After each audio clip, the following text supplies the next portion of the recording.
자, 우리 내 부모를 공경하라. 이제 예수님의 27번째 명령. 우리 지난주 한번 우리가 하나 살펴봤었는데요. 우리가 지난주에는 부모 공경이 얼마나 중요한지 그 중요한 이유를 함께 살펴봤었고요. 오늘은 자, 그러면 이 부모 공경을 하는 세 가지 단계를 함께 나누고자 합니다. 자, 예화를 하나 들면 옛날에 어떤 남자가 이제 고려 시대 때 이제 70세가 된 늙으신 아버지를 지게에 지고 가서 산 속에 이렇게 버리려고 합니다. 그런데 지게를 버리고 막 돌아서려고 할 때 함께 따라갔던 또 그 남자의 아들이 있었습니다. 그래서 그 아들이 지게를 다시 가져가려고 하는 거예요. 그래서 그것을 본 그 남자가 이상히 여겨서 그 아들에게 그 까닭을 물었더니 이렇게 그 아들이 대답을 합니다. 자, 아버지가 늙어서 이제 아버지가 늙어서 이제 70세가 되면 이 지게로 저다 버리려고 합니다. 이렇게 말했다고 하는 거예요. 그러니까 이제 할아버지, 아버지 지금 아들이 있다라고 하면 이 아버지가 그 아버지, 할아버지를 산속에 이제 버리고 돌아오려고 하는데 같이 갔던 그 아들이 그 지게를 갖고 온 거예요. 그러면서 물어보니까 이 지게를 가져가는 이유는 이제 그 아버지를 버린 그 사람이 또 나중에 70세가 되면 그 아들이 그 지게로 아버지를 산속에다 버려두려고 그렇게 했다라는 거예요. 그래서 이제 그 말을 듣고 이제 이 남자가 뉘우치고 그 늙으신 아버지를 다시 집으로 모시고 와가지고 오히려 효도로 이 모범을 보였다라는 그런 이야기가 있습니다. 자, 그래서 이렇게 부모가 늙으면 깊은 산속에 버리고 오는 풍습을 뭐라고 합니까? 고려장이라고 하죠. 고려장.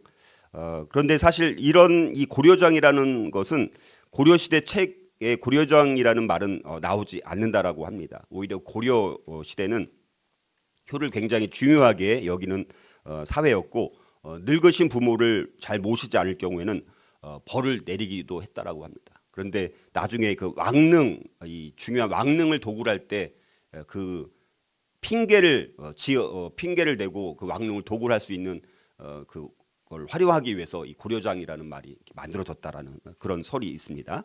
자, 어찌됐든 그래서 오늘 우리가 지난주에는 부모 공경의 중요한 이유를 살펴봤다라면 우리가 이 공경을 부모님에게 표하는 데 있어서 세 가지 단계.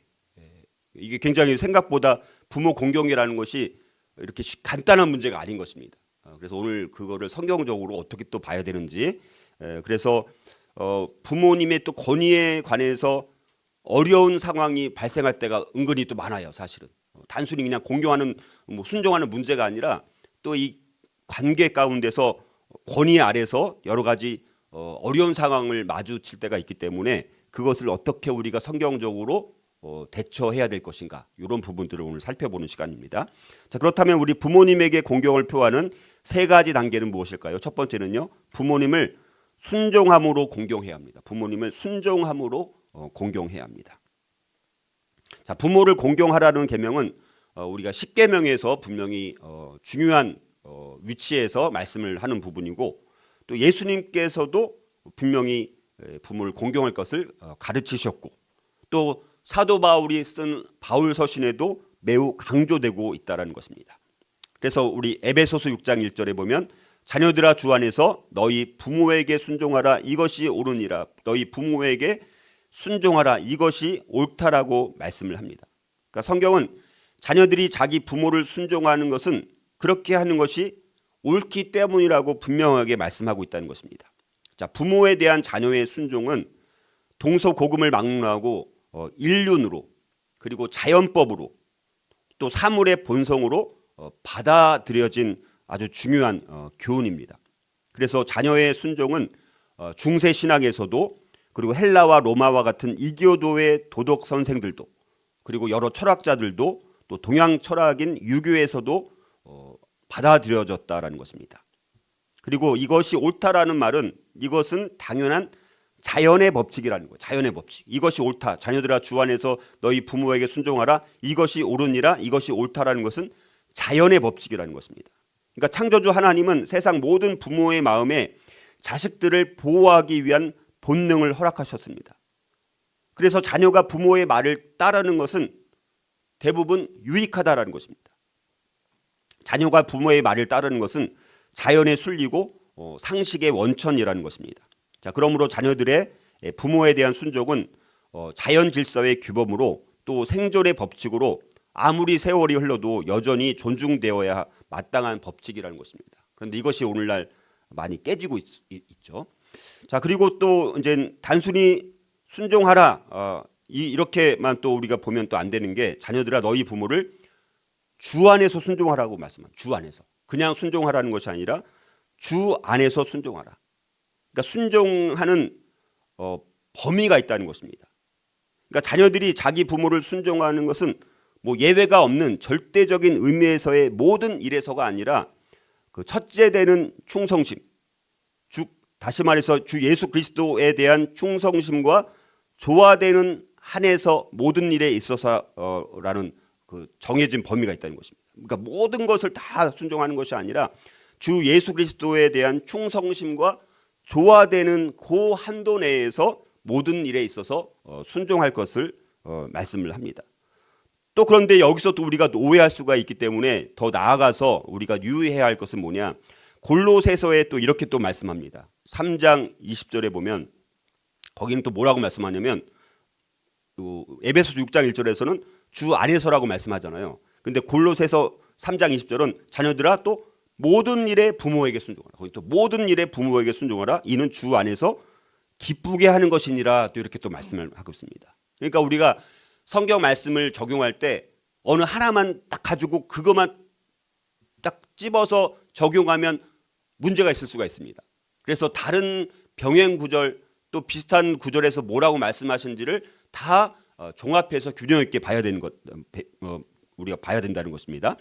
그래서 에베소서 6장 1절에 주 안에서라는 말을 또 넣으면 그러면 내가 순종할 때 내가 취사 선택해서 또 자기가 피할 수 있는 돌파구를 만들어 놓고 또 자기가 가려가지고 순종할 수도 있잖아요. 그렇죠? 그것을 또 방지하기 위해서 골로새서 3장 20절에서는 또 모든 일에 부모에게 순종하라라고 말씀을 합니다. 그러나 그렇다고 이게 하지 말아야 될 것까지도 살인을 해야 된다 이런 것까지는 순종하라는 그런 의미는 또 아닙니다. 그러나 우리가 여기서 이제 순종의 기본적인 의미는 부모님이 그리스도인이기 때문만이 아니라 그리스도인이 아닐지라도 부모님이기 때문에 또 조건 없이 순종해야 될 것을 성경은 선포하고 있다는 것입니다. 물론 이제 예외적인 것들 그건 두 번째에서 좀 더 자세히 살펴보도록 하겠습니다.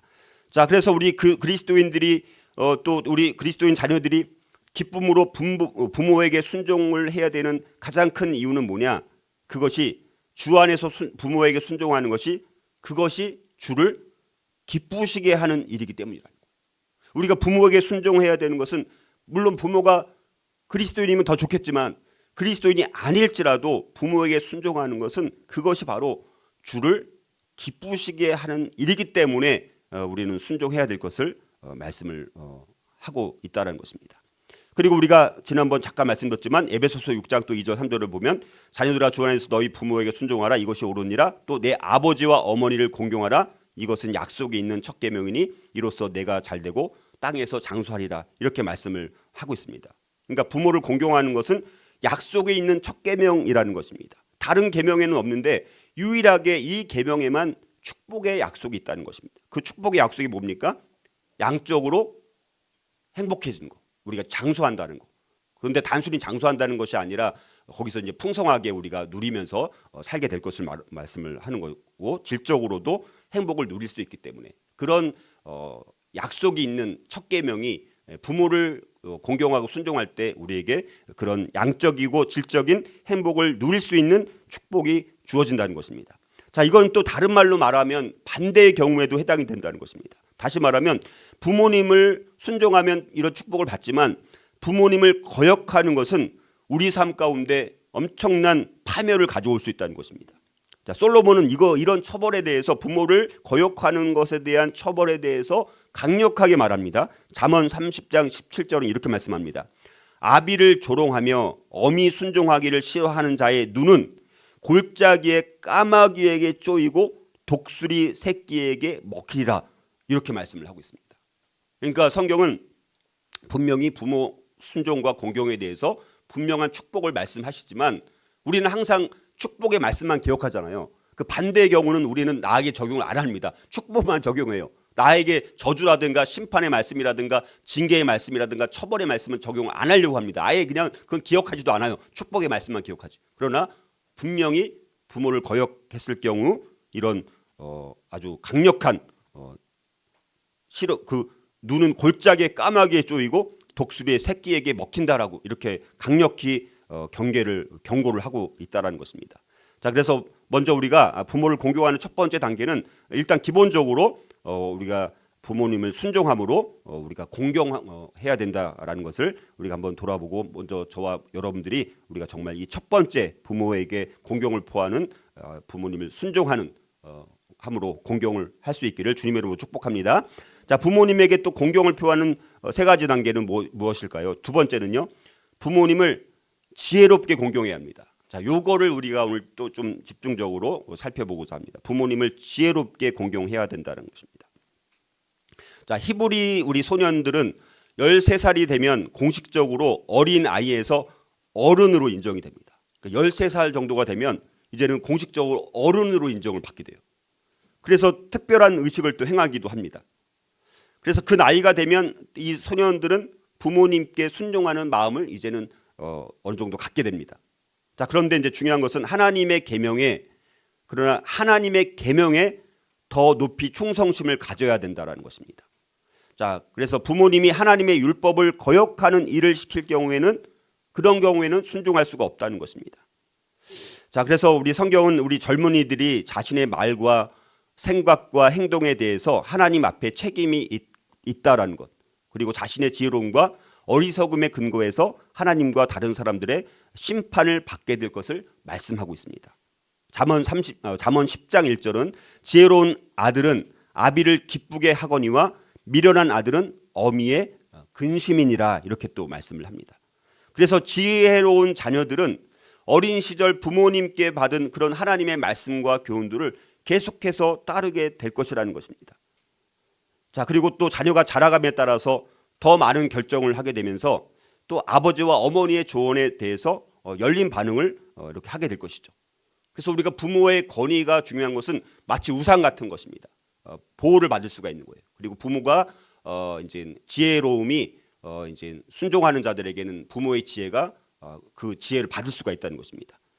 자, 그래서 이제 그런데 여기서 이제 우리가 중요한 것은, 자, 예수님께서 이제는 그런 아까 이제 소년에서 어른이 될 만한 나이 12살 정도가 되었을 때 이제 그 부모의 직접적인 권위의 다스림에서 조언을 받으려고 할 때 이제 전환되는 시점이잖아요. 12살, 13살.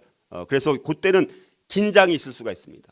그러니까 이 자신의 어른이 되려고 하는 그 나이 때 뭐 그렇지 않더라도 우리가 부모와 긴장이 있을 수가 있다는 것입니다. 그 긴장 속에서 우리가 어떻게 지혜롭게 해야 되느냐, 이것이 오늘 두 번째로 다룰 주제인데요.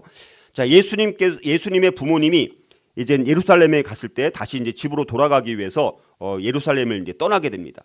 자, 그런데 예수님께서는 이 종교 지도자들과 함께 성경에 대해서 토론을 하면서 회당에 남으셨습니다. 예수님은. 근데 예수님이 갑자기 사라진 거예요. 그래가지고 이제 집에 돌아가려고 하는데 예수님이 없어지니까 정신없이 막 예수님을 찾으러 다녔습니다. 자, 그런 내용을 누가복음 2장 49절 52절에 보면 이렇게 말씀합니다. 그랬더니 예수께서 뭐라고 말씀하십니까? 예수께서 이르시되 어찌하여 나를 찾으셨나이까? 내가 내 아버지 집에 있어야 될 줄을 알지 못하셨나이까 하시니 그 부모가 그가 하신 말씀을 깨닫지 못하더라. 예수께서 함께 내려가사 나사렛에 이르러 순종하여 받드시더라. 그 어머니는 이 모든 말을 마음에 두니라. 예수는 지혜와 키가 자라가며 하나님과 사람에게 더욱 사랑스러워 가시더라. 이렇게 이제 말씀합니다. 자, 이걸 통해서 예수님은 자신의 그 하늘 아버지, 그렇죠? 육신의 아버지 어머니가 계시지만 진짜 예수님의 진짜 하늘 아버지, 그분의 더 높으신 권위에 순종하고 있다라는 사실. 자, 자, 요 부분을 우리가 오늘 주의해서 봐야 됩니다. 또 그렇지만 그러면서도 또 여전히 계속해서 육신의 부모님의 권위 아래서 또 그 권위에서 또 뭐 벗어나거나 또 이러지는 않았다는 것입니다. 그러나 하늘 아버지의 입장과 또 부모님과 충돌이 생겼을 때는 누구의 권위에 더 우선을 둬야 합니까? 하늘 아버지의 우선권을 둬야 된다라는 것입니다. 그 부분을 오늘 우리가 생각을 해봐야 되는 것입니다. 자, 예수님의 삶에서 이제 30살 공생애가 시작되었을 때 중요한 이런 일들이 있었습니다. 예수님은 어머니를 공경하는 것을 계속을 했는데, 그러나 어머니의 가르침들이 하늘 아버지의 말씀과 일치하는지 그거에 근거해서 예수님은 행동을 하셨다는 것입니다. 자, 어머니 마리아가 어떤 가나 그 포도잔치에서 그 포도주가 필요하다는 것을 예수님께 알렸을 때 예수님은 요한복음 2장 4절에 보면 이렇게 말씀합니다. 어머니한테 말하는 거예요. 여자여, 나와 무슨 상관이 있나이까? 내 때가 아직 이르지 아니하였나이다. 이렇게 약간 차갑게 냉정하게 말씀을 하셨습니다. 그러면서도 그 당시에 필요한 모든 상황들을 또 하인들에게 항아리에 물을 채우라고 해가지고 아기까지 채워지니까 물이 뭘로 바뀌었습니까? 포도주로 바뀌는 또 기적 사건을 베풀어 주셔가지고 또 그 잔치가 아주 그냥 마지막에 더 값진 더 맛있는 포도주를 마시면서 이 혼례 이 잔치가 잘 이렇게 진행이 됐다라는 것입니다. 자, 그래가지고 예수님께서 많은 기적을 행하시고 많은 가르침을 또 하시니까 예수님의 막 사역이 막 절정에 이르니까 소문들이 퍼져가지고 예수님이 이제 막 너무 정신없이 또 그렇게 사역을 하다 보니까 조금 지치시기도 했습니다. 자, 그런데 또 예수님의 그 어머니와 가족이 그렇게 지쳐 있는 상황 가운데서 집으로 또 예수님을 찾으러 왔어요. 마가복음 3장 32절을 보니까 사람들이 예수님께 이렇게 말합니다.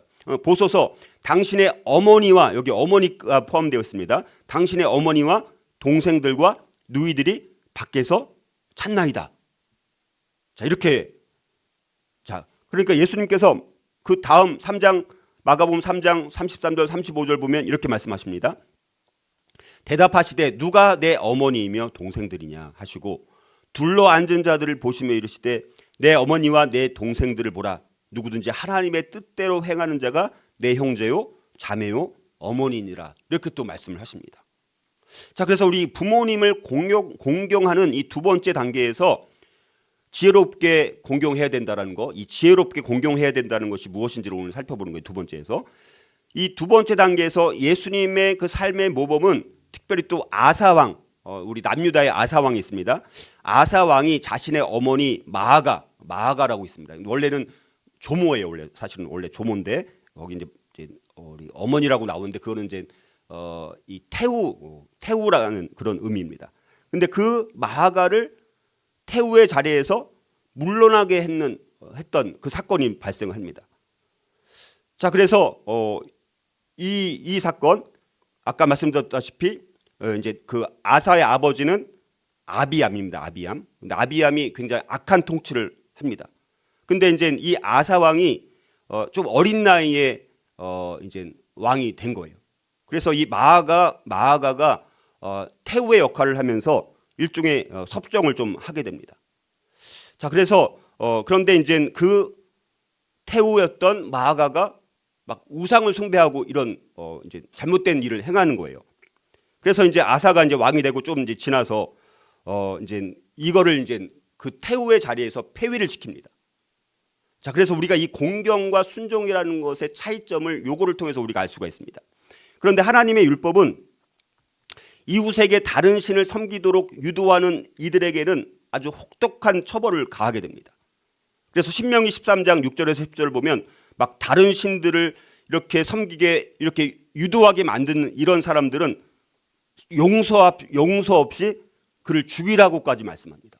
굉장히 강력한 말씀이죠. 그러니까 아사 왕이 자기의 그 어머니 또 조모인 이 태우를 통치 자리에서 물러나게 한 사건과 이 신명기 13장 6절에서 10절 다른 신들을 섬기게 막 유도하게 만드는 자들은 용서 없이 그를 죽이되 이렇게 말씀을 하고 있는 이 부분에 대한 성경적 근거라고 할 수가 있습니다. 자, 그래서 이 아사 왕의 경우를 한번 우리가 조금 더 자세히 살펴보면 아사 왕의 경우는 그래서 이 공경과 순종의 차이를 분명히 보여준다는 것이죠. 자, 부모를 공경하는 것은 분명한 계명이죠. 자, 그러나 부모가 보다 높은 그 하나님의 법에 반대되는 것을 요구할 때, 자, 그것에도 순종하라는 뜻은 아니라는 것입니다. 그러니까 이 부분을 우리가 착각하는 경우가 종종 있다라는 것입니다. 자, 그래서 이 아사 왕은 보다 큰 그 직무로 이 계명을 순종을 했다라는 것입니다. 그래서 이 아사 왕은요, 그의 선조 다윗의 왕을 공경하면서 자신의 길을 걸어갔다라고 성경을 말씀합니다. 그래서 하나님께서는 아사 왕의 그 부분을 이렇게 칭찬을 합니다. 열왕기상 15장 11절에 보니까 아사가 그의 조상 다윗같이 여호와 보시기에 정직하게 행했다라고 이제 말씀을 합니다. 근데 그 여호와 보시기에 정직하게 행한 것 중에서 그의 어머니 조모가 우상을 섬기게 만들고 이렇게 하는 것들을 이제는 알고 그 태우에서 그 통치 자리자에서 이제 폐위를 시켰다. 성경은 그렇게 우리 열왕기상 15장에 보면 그렇게 말씀을 합니다. 자, 그래서 우리가 근데 우리도 보면요, 하나님을 기쁘시게 하지 않는 일을 하는 것에 대해서 가족을 용납하려고 하는 강력한 성향이 있다는 것입니다. 그러니까 우리가 하나님을 더 존중히 여겨야 되는데 하나님보다 가족을 더 존중히 여길 때가 많습니다. 그래갖고 하나님을 기쁘시게 하지 않는 일인데도 자녀가 분명히 이건 잘못된 길을 가는데도 우리는 그거를 허용을 해요? 안 해요? 허용을 합니다. 은근히 많이 허용을 한다니까요. 그게 잘못된 길을 가는데도 그걸 자꾸 허용합니다. 여러분들, 하나님은 분명히 그 잘못된 길을 가라고 할 때는 징계를 하거나 훈계를 분명히 해야 되는데 우리는 그걸 자꾸 허용합니다. 허용주의. 우리가 문제가 뭡니까? 관용주의, 허용주의입니다. 자녀들이 하는 것에 대해서 못 이겨요. 그래서 잘못된 것을 하는데도 계속해서 그거를 관용적으로 허용을 해주는 게 문제입니다. 자, 그것이 쌓이면 심각한 문제가 발생을 하는 거예요. 예를 들어서 여러분들 엘리 제사장 알잖아요. 엘리 제사장이 사악한 그 두 아들들이 있지 않았습니까? 홈리와 비느하스라는 아들들이 있었습니다. 그런데 이 아들들이 하나님을 기쁘시게 하지 않는 일을 계속 할 때 이걸 허용해 버린 거예요. 그러니까 나중에 하나님께서 어떻게 합니까? 그 아들들 그리고 심지어 엘리 제사장까지도 죽음으로 심판을 하시면서 사무엘상 2장 29절 30절은 이렇게 하나님 말씀합니다. 어찌하여 내 아들들을 나보다 중히 여기느냐. 하나님이 엘리 제사장에 말하는 거예요. 어찌하여 이 엘리 제사장 너는 너의 아들들을 나 하나님보다 더 중히 여기느냐. 그래서 나를 존중히 여기는 자를 내가 존중히 여기고 나를 멸시하는 자를 내가 경멸하리라. 이렇게 또 말씀을 하십니다. 여러분들 이런 사례가 사실 굉장히 많아요. 성경에는 이 부모와 자녀의 관계 이런 사례가 굉장히 많이 나오고 있습니다. 심지어 밧세바 같은 경우도 막 솔로몬이 왕이 되었을 때 형 아도니아가 여러 가지 막 음모를 짜가지고 뭐 이 왕권을 막 탈취하려고 하는데 밧세바가 막 그걸 동조를 합니다. 그러니까 막 이 솔로몬이 어머니의 막 요청을 거절하고 음모를 꾸민 그 아도니아를 아예 심판해서 죽이기까지 합니다. 그런 일이 성경에 이런 이야기가 많이 나옵니다. 자, 그래서 자, 부모님의 이런 명예를 우리가 또 그런데 실추시키면 어떤 결과가 나오는지를 한번 또 보면요. 예수님께서는 부모님을 공경하라라는 계명을 이렇게 말씀하시면서 이걸 거역할 때 결과를 또 강조를 하십니다. 그래서 오늘 우리 읽은 마태복음 15장 4절에 보면 이렇게 말씀하시죠. 하나님이 이르셨을 때 내 부모를 공경하라 하시고 또 아버지나 어머니를 비방하는 자는 반드시 뭐라고요? 죽임을 당하리라 하셨거늘. 이렇게 예수님도 출애굽기 이런 명령에 대해서 자기 아버지나 어머니를 치는 자는 반드시 죽일지니라, 자기 아버지나 어머니를 치는 자는 반드시 죽일지니라, 그런 말씀을 인용해 갖고 부모를 공경하라 하시고 또 아버지나 어머니를 비방하는 자는 반드시 죽임을 당하리라 이렇게 인용하고 있다라는 것입니다. 그러니까 예수님께서는 부모님을 거역하고 비방하는 사람들에게 강력한 심각한 처벌이 내려질 수 있다는 것을 경고하고 있다는 것입니다. 여기 비방한다는 것은 뭡니까? 여기 마태복음 15장 4절에 나오는 비방한다는 것은 부모님을 가볍게 여기는 거예요. 부모님을 가볍게 여기고 악에 대해서 막 말을 하는 이런 의미가 있습니다. 그러니까 우리가 공경이라는 그 단어의 의미가 뭐라고 또 했습니까? 제가 가치를 둔다는 거잖아요. 무게를 둔다는 거예요. 근데 비방한다는 것은 가볍게 여기는 거예요. 그래서 이 가볍게 여기는 자들은 죽임을 당하리라라고 말씀하실 만큼 아주 심각한 처벌이 있을 수 있다라고 경고를 하고 있다라는 거예요. 자, 그리고 이 부모 공경의 계명의 우선순위를 레위기 19장 2절 3절은 이렇게 말씀합니다. 너는 이스라엘 자손의 온 회중에게 말하여 이르라. 너희는 거룩하라. 이는 나 여호와 너희 하나님이 거룩함이니라 라고 말씀하면서 그 다음에 뭐라고 말씀하냐면 너희 각 사람은 내 부모를 경외하라. 여기 뭐라고 심지어 뭐라고 말씀합니까? 내 부모를 경외하라라고 말씀을 하고 있습니다. 그러니까 하나님께서 자기 백성들한테 율법을 내리실 때 이 부모님을 공경하는 것의 중요성이 뭐라고 말씀하냐면 하나님이 거룩함이라고 말씀하면서 너희 각 사람은 내 부모를 경외하라. 우선순위가 부모를 경외하는 것에 상당한 우선순위를 두고 있다는 사실입니다. 자, 그래서 저와 여러분들이 부모님을 우리가 순종하고 공경하되 이렇게 지혜롭게 공경해야 될 것을 성경은 말씀하고 있다는 것입니다. 자, 그래서 또 마지막으로 또 부모님에게 공경을 표하는 세 가지 단계, 우리 세 번째는요.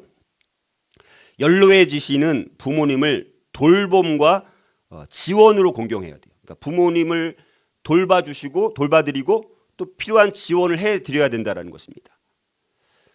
자, 그래서 부모님이 연로해지면서 스스로 자신을 돌볼 수 점점 있어집니까? 없어집니까? 점점 없어지게 되는 거예요. 그럴 때 우리 자녀들이 여러 가지 돌봄이라든가 지원을 통해서 공경을 해야 된다라는 것입니다. 이게 이제 마태복음 오늘 읽은 15장 3절에서 6절의 중요한 주제가 또 요 세 번째입니다. 오늘 우리가 또 이 결론을 다루는 이 부분이 오늘 우리가 읽었던 마태복음 15장 3절에서 6절의 중요한 주제라는 것입니다. 자, 그래서 예수님은 연로하신 이 부모님을 돌보는 그 책임을 저버릴 수 있도록 돌파구를 만들어 가지고 아버지와 어머니를 공경하라는 이 계명을 무효하게 만드는 전통을 만들어 버린 이 바리새인들에 대해서 예수님께서는 비난을 하셨습니다. 오늘 이 부분을 좀 살펴보고자 합니다. 자, 이 예수님 당시에 이 제사장들은 자, 사람들이 하나님께 예물로서 헌금하는 것을 허락하는 조항을 고안을 해냈지만 그 예물은 이 제사장들의 필요와 이익을 위해서 잘못 사용되는 경우가 굉장히 많았습니다. 자, 오늘날도 사실 그런 일들이 교회 가운데 일어나기도 하지만 자, 예수님 당시에 특별히 종교 지도자들은 모세의 율법의 많은 부분들을 오해했습니다. 그리고 잘못 해석했습니다. 그리고 잘못 적용을 한 거예요.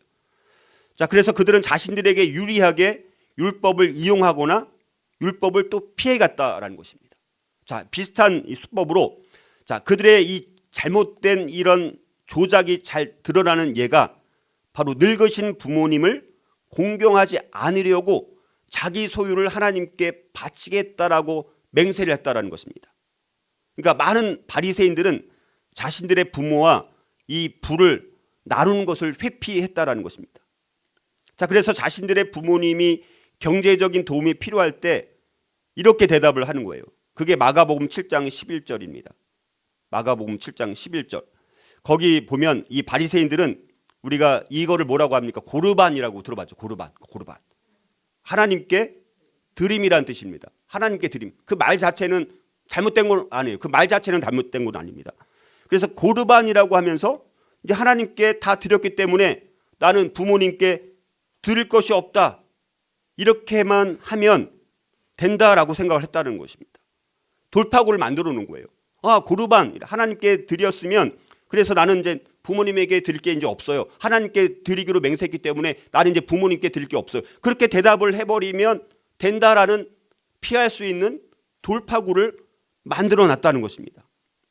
자, 이렇게 바리새인들은 자신의 재산이 하나님께 바쳐진 것이기 때문에 노부모의 필요를 위해서 사용될 수 없다라고 변명을 하면서 노부모를 돌보는 것들을 계속해서 피해갔다는 것입니다. 자, 그런데 예수님께서는 이런 고르반이라고 하는 이런 전통을 책망하시고 강력하게 정죄를 하신 거예요. 그게 오늘 읽은 마태복음 15장 4절 6절입니다. 4절에서 6절 우리 다시 한번 같이 한번 읽어볼까요? 4절부터 6절 자, 시작. 하나님이 이르셨을 때 내 부모를 공경하라 하시고 또 아버지나 어머니를 비방하는 자는 반드시 죽임을 당하리라 하셨거늘 너희는 이르되 누구든지 아버지에게나 어머니에게 말하기를 내가 드려 유익하게 할 것이 하나님께 드림이 되었다고 하기만 하면 그 부모를 공경할 것이 없다 하여 너희의 전통으로 하나님의 말씀을 폐하는도다. 이렇게 말씀을 하고 있다는 것입니다. 사랑으로 부모를 도와야 될 그 수단을 오히려 자기들의 탐욕을 조장하는 수단으로 악용하고 있었던 이 바리새인들, 이걸 책망하면서 예수님께서 강력하게 그들을 정죄하고 있는 것을 우리가 보게 됩니다. 자, 예수님께서도 임종을 바로 앞에 두고 그 어머니를 누구에게 맡겼습니까? 사도 요한에게 자신의 어머니를 돌볼 책임을 부탁하면서 어머니를 공경하셨다라는 것입니다. 요한복음 19장 26절 27절. 예수께서 자기의 어머니와 사랑하시는 제자가 곁에 서 있는 것을 보시고 자기 어머니께 말씀하시되 여자여 보소서 아들이니다 하시고 또 그 제자에게 이르시되 보라 내 어머니라 하신데 그때부터 그 제자가 자기 집에 모시니라. 이렇게 말씀을 합니다. 여러분들, 원래는 그 어머니를 누가 모셔야 되는 거예요? 사실은 예수님의 형제자매가 있습니다. 사실은 원래는 예수님께서 돌아가시니까 그 가족 형제자매가 돌봐야 되잖아요. 그런데 예수님은 3년 동안 사도 요한을 훈련시키시고 특별한 애정의 관계를 또 맺으시고 또 요한이라는 사람이 또 요한 서신이라든가 요한 복음이라든가 요한 계시록이라든가 이런 걸 보면 사랑이라는 주제가 다른 성경책보다 사랑이라는 주제가 굉장히 많이 다뤄지고 있거든요. 그래서 예수님은 요한이 정말 자기 가족들보다 더 최선을 다해서 자기 어머니를 사랑으로 돌볼 것을 아셨기 때문에 사도 요한에게 그 어머니를 부탁하고 임종을 하신 것을 우리가 보게 됩니다. 자, 그래서 우리가 이렇게 이제 부모님을 이제 여러 가지 존경을 해야 되는데, 자, 그래서 우리가 이제 부모님을 존경하는 실질적인 방법에 대해서 몇 가지를 좀 말씀드리고 우리 마무리하고자 합니다. 우리가 그러면 부모님을 공경하고 순종하고 존경해야 된다는 것은 다 이제 인식을 했습니다. 그 중요성과 그 필요성과 이 3단계까지 우리가 함께 살펴봤습니다. 그럼 어떻게 하는 것이 이렇게 실질적으로 부모님을 우리가 존경하고 공경하는 것인가? 구체적인 사례를 비슷하게 들어서 말씀을 드리면, 첫 번째는 부모님의 친구가 되는 것을 즐겨해야 돼요. 부모님의 친구가 되는 것을 즐겨야 합니다. 자, 부모님은 자녀들이 자신들 곁에 있는 것을 즐거워합니다. 그렇죠? 그리고 함께 자녀와 함께하는 것을 좋아하고 그때 내가 존중을 받는다 이렇게 생각을 합니다. 그런데 자녀들이 부모보다 친구들과 함께 있는 것을 더 즐기고 부모님과 함께 있는 시간을 단조롭고 재미없는 그냥 억지로 있는 시간이라고 여길 때 부모님은 기쁠까요? 슬플까요? 슬픈 거죠. 우리가 하늘에 계신 하나님 아버지와도 마찬가지잖아요. 하나님 아버지와 우리가 더 친밀한 관계를 맺어야 되는데 그 하나님과 관계를 맺는 것보다 더 좋아하는 게 뭐예요? 뭐 세상에서 다른 친구들 만나고 다른 거 하고 이런 거 하나님께서 싫어하시는 것처럼 부모님도 마찬가지라는 것입니다. 자, 두 번째는 공식적인 자리에 부모님과 함께 해야 합니다. 공식적인 자리에서 특별히.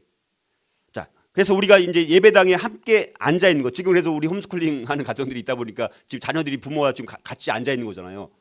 여러분들, 우리 자녀들은 좋아요, 싫어요? 별로 안 좋아하지. 근데 이게 굉장히 성경적입니다. 이렇게 부모와 자녀가 같이 공식적인 이런 예배당에서 함께 예배드리고 있다는 것 자체가 굉장한 거예요. 그래서 예배당에 함께 앉는 것, 이런 것처럼 공식적인 자리에 가족이 함께 하는 것은 그것이 부모님을 공경한다라는 것입니다. 근데 만약 자녀들이 친구들과 함께 앉는 것을 택한다면 이것은 공식적으로 이렇게 말하는 거예요. 나는 부모님을 즐겁게 해드리고 공경하는 것보다 친구가 더 즐겁고 나는 그 친구들을 존중합니다. 이렇게 말하는 거예요, 사실은. 그게 진짜 사실이라는 것입니다. 자, 세 번째는요, 부모님을 다른 사람들에게 열정적으로 소개를 해야 돼요. 열정적으로. 자, 부모님을 소개할 때 우리가 보이는 그 열정의 정도에 따라서 우리가 얼마나 부모님을 공경하고 존경하는지를 사람들은 다 안다라는 것입니다. 그렇죠? 근데 부모님을 소개하는 것에 막 자신이 없는 모습, 자, 그것은 공경심이 없다라는 것을 드러내는 것입니다. 그래서 또 때로는 막 이렇게 말합니다. 부모한테 다른 사람한테 말하기, 우리 노인 좀 만나봐, 우리 노인네 좀 만나봐, 이런 식으로 자기 부모를 우리 노인네 좀 만나봐, 이런 식으로 이렇게 부적절한 말로 또 이렇게 소개하는 것은 부모님을 모욕하는 것입니다. 우리가. 자, 그래서 열정적으로 소개하면서 당신이 우리 부모님을 배웠으면 좋겠습니다. 자, 이렇게 말하는 것은 부모님을 존경한다라는 것을 표현해 주는 것이고, 그 말을 들은 부모님은 굉장히 기뻐할 수 있다는 것입니다. 자, 네 번째는요, 부모님의 은혜에 감사하는 선물을 드리면서 감사해야 됩니다. 자, 헬라어로 이 공경이란 말은 티마오인데, 이 말은 무언가의 가치를 더하다라는 뜻입니다. 그래서 부모님께 가치 있는 선물을 드림으로써 우리는 부모님을 공경할 수 있다는 것입니다. 우리가 하나님께 우리가 주일날 아니면 여러분들이 11조를 드리거나 헌금을 드리는 것으로 우리가 하나님을 경외하는 하나의 수단이 될 수 있잖아요. 마찬가지로 의미와 가치가 담긴 그런 선물을 드림으로 인해서 우리는 부모님을 공경할 수 있다는 것입니다. 자, 또 어떤 또 사례가 있을까? 다섯 번째는 의사결정을 위한 사실들을 제공해 드려야 됩니다. 의사결정을 위한 사실들. 자, 부모님도 여전히 의사결정을 내려야 될 때가 많죠. 근데 이제 뭐 나이가 점점 들다 보면 정보를 얻는 것이 젊은 사람보다 빨리 정보를 얻을 수 있어요, 없어요? 없어요. 요즘엔 나이가 어리면 어릴수록 엄청나게 이 정보를 찾는 것에 너무 빨라요. 막 어른들은 10시간 걸릴 거를 애들은 한 1분이면 끝내버리는 거예요. 그러니까 정보를 찾는 것, 정보를 얻는 그 경로와 통로가 나이가 드신 부모님들은 매우 한정되어 있는 거예요. 자, 그래서 정보가 많이 필요한 거예요. 여전히 부모님도. 자, 그래서 그런 정보를 잘 찾아가지고 부모님에게 정보를 자꾸 드리는 것이죠. 그러면 이제 부모님도 현명한 결정을 내리는데 그런 정보들이 도움이 될 수 있기 때문에 그렇게 현명한 결정을 점점 내리다 보면 다른 사람들한테 나이가 들어서도 존경을 여전히 받을 수 있다는 것입니다. 자, 여섯 번째는요, 사람들 앞에서 부모님을 칭찬해야 됩니다. 그런데 문제는 뭡니까? 자신의 부모님에 대해서 다른 사람들한테 뭐 합니까? 불평합니다. 불평. 다른 사람들한테 내가 참 부모님 잘 만났으면 이런 자리에 있지 않을 텐데, 이렇게 자꾸 부모님에 대해서 다른 사람들한테 불평을 토로한다는 것입니다. 그 불평은요, 심지어는 하나님께 불평하는 것과 마찬가지입니다. 자, 그래서 때로는 자녀들이 부모님이 통행 금지, 아니면 이런 활동 너 이제 하지 마, 또 이런 여러 가지 많은 엄격한 지침을 유지하는 그 부모님을 우리가 비난하기 쉽지만, 그러나 그 자체가 부모들이 자녀를 향한 사랑과 관심이라는 것을 기억을 하고, 우리가 잘못된 그 문제로부터 우리를 보호하기를 원하시는 부모님의 사랑과 관심의 마음이 담겨져 있다는 것입니다. 우리가 그래서 부모님이 때로는 통행금지라든가 어떤 활동을 좀 자제시키고 이런 것들에 대해서 오히려 부모님을 칭찬해야 된다는 것입니다. 일곱 번째는 칭찬을 부모님께 또 돌려야 돼. 칭찬을 부모님께 돌려야 돼. 우리가 어떤 일을 해서 일을 잘 성공했습니다. 아니면 또 성공한 사람이 되거나 어떤 일을 잘 또 했어요. 그럴 때 사람들이 우리를 칭찬하잖아요. 그때 우리가 당연히 감사의 표현을 하면서, 그러나 그 칭찬을 누구한테 돌려야 된다는 것입니까? 부모의 도움과 부모님의 기도가, 또 부모님의 지원이 없었으면 저는 이 일에 성공할 수가 없었어요. 이렇게 그 공을 누구한테 돌려야 됩니까? 부모님에게 돌려야 된다는 것입니다. 근데 여덟 번째는요, 부모님의 지적을 환영해야 됩니다. 부모님의 지적을 환영해야 돼요. 근데 우리는 부모님이 지적해 줄 때 그때 내 생각과 볼 때 참 또 이 노인네 또 잔소리하네 이렇게 해서 옳지 않은, 또 우리가 생각할 때는 옳지 않을 수도 있는 거예요. 그것이 근데 아까 말씀드린 것처럼 성경에 위배되지 않는 범위 내에서 만약에 그것이 조금 옳지 않아도 내가 볼 때 조금 좋은 방법이 아닌 것 같다라고 할지라도, 그러나 근데 그것이 어떨 때는요 진짜 지혜로운 조언이 될 수도 있어요. 사실은 그 부모님의 그 인생의 경륜의 그 조언 한마디가 정말 중요한 조언이 될 수도 있다는, 아니면 그것이 심지어 그렇지 아니할지라도 그것을 통해서 하나님은 또 부모를 통해서 우리의 잘못된 것을 지적해 주실 때 부모님을 통해서 지적해 주신 것이 상당히 사실은 많습니다. 다른 사람들보다는. 그러니까 그런 것들을 통해서 하나님께서 나를 또 단련시키기 위해서 아니면 내가 깨닫지 못하는 것을 우리 어머니, 아버님이 그 지혜를 가지고 깨닫게 해주셔서 우리가 더 실수하지 않고 더 옳은 길로 갈 수 있도록 그렇게 할 수도 있다는 것입니다. 그래서 사소한 막 거 가지고 또 잔소리한다라고 그거 가지고 또 맨날 또 싸웁니다. 부모와 자녀 쓸데없는 거 갖고 막 싸웁니다. 그냥 그거를 그냥 우리가 환영해서 어느 정도 그것을 내가 반드시 지키지 않을지라도 그거를 가지고 세세한 것을 따져가지고 왜 이렇게 또 잔소리하느냐 그거 갖고 싸우면 여러분 부모님의 마음은요 그럴 때 마음이 얼마나 아픈지 모릅니다. 그냥 여러분들이 그것을 환영을 해드리면서 받아들이면 된다는 거예요. 그리고 여러분들이 판단을 해서 우리가 할 수 있는 것들은 하고 그렇지만 대부분 부모님이 말하는 그런 잔소리는요 대부분은 거의 옳은 거예요. 아까 말씀드렸던 것처럼 성경 말씀에 완전히 위배돼서 뭐 나쁜 일을 하게 하거나 이런 거가 아닌 이상은요 부모님이 말하는 것은 정말 자녀를 사랑하고 관심을 가지고 있기 때문에 그것을 말하는 것이고 그 부모님을 우리 권위자로 세운 거잖아요. 하나님께서 그 부모님의 권위 아래 우리가 들어가도록 만드신 것 아닙니까? 그리고 그 부모님에게 태어나게 만드신 것 아닙니까? 그러면 그 부모님의 권위 아래 들어가는 것이 그게 우산의 원칙입니다. 우산의 원칙. 우산에 들어가야지 우리가 비를 우리가 피할 수 있잖아요. 그렇죠? 부모님의 권위 아래 들어가는 것도 부모님의 지혜를 통해서 부모님의 조언을 통해서 부모님의 관심과 사랑을 통해서 우리가 그 권위 아래 들어가서 우리가 보호를 받을 수 있다는 것입니다. 그래서 정말 부모님의 조언을 잘 경청하는 자들이 그 권위 아래 들어가기 때문에 보호를 받는 경우가 훨씬 더 많다라는 것입니다.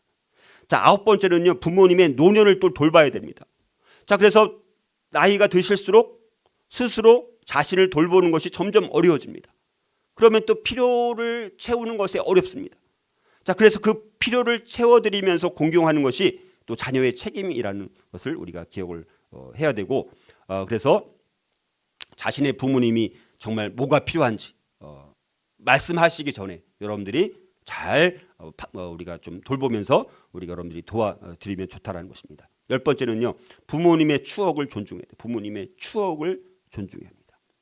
자, 부모님께서 돌아가신 다음에 아니면 뭐 지금 계시더라도 자, 그분들의 그 지혜로운 가르침과 그 선행들은 자손 대대로 전해져야 된다라는 것입니다. 자, 우리가 이러한 것들을 우리가 실천할 수 있는 한 10가지 정도를 말씀을 드렸기 때문에 우리가 부모님을 공경한다라는 거 말로만 하는 것이 아니라 이런 10가지 정도를 한번 여러분들이 가능한 범위 내에서 실천했으면 좋겠고 자, 그래서 우리가 예수님께서 중요한 것은 여러분 마지막 결론을 내립니다. 예수님은 부모님을 공경하는 그 아들의 전형적인 예를 보여주셨다는 것입니다. 그러니까 예수님이 우리의 모델인 거예요. 그래서 자, 어린 시절부터 공생의 사역 전까지 그의 예수님의 생애를 통틀어서 예수님은 누구에게 순종했습니까? 부모님에게 온전히 순종했습니다. 자, 그러나 또 사역을 하시는 동안에는 어떻게 했습니까? 그때도 부모님에게 순종을 하셨습니다. 자, 그런데 그 사역을 할 때 자신의 뜻대로 행하지 않으셨다는 것입니다. 누구께서 가르쳐 주신 대로?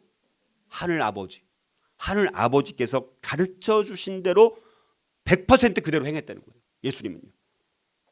그리고 예수님의 생애 또 마지막 가운데서는 또 어머니가 연세 들어서 이제는 자기는 죽기 때문에 도움이 필요한 것을 알고 이제는 사도 요한한테 맡기는 그런 마지막까지도 부모님을 공경하는 그 태도를 잃지 않았던 예수님의 모습. 이것이 바로 우리가 따라가야 될 모습이 아닌가. 오늘날 이 시대에 부모의 그 권위는 점점 땅에 떨어지고 있습니다. 점점 가정 자체가 성경적으로 와해되고 파괴되고 있습니다. 그게 사탄의 전략입니다. 그리고 악한 자들의 모든 시도들은 가정을 무너뜨리려고 합니다.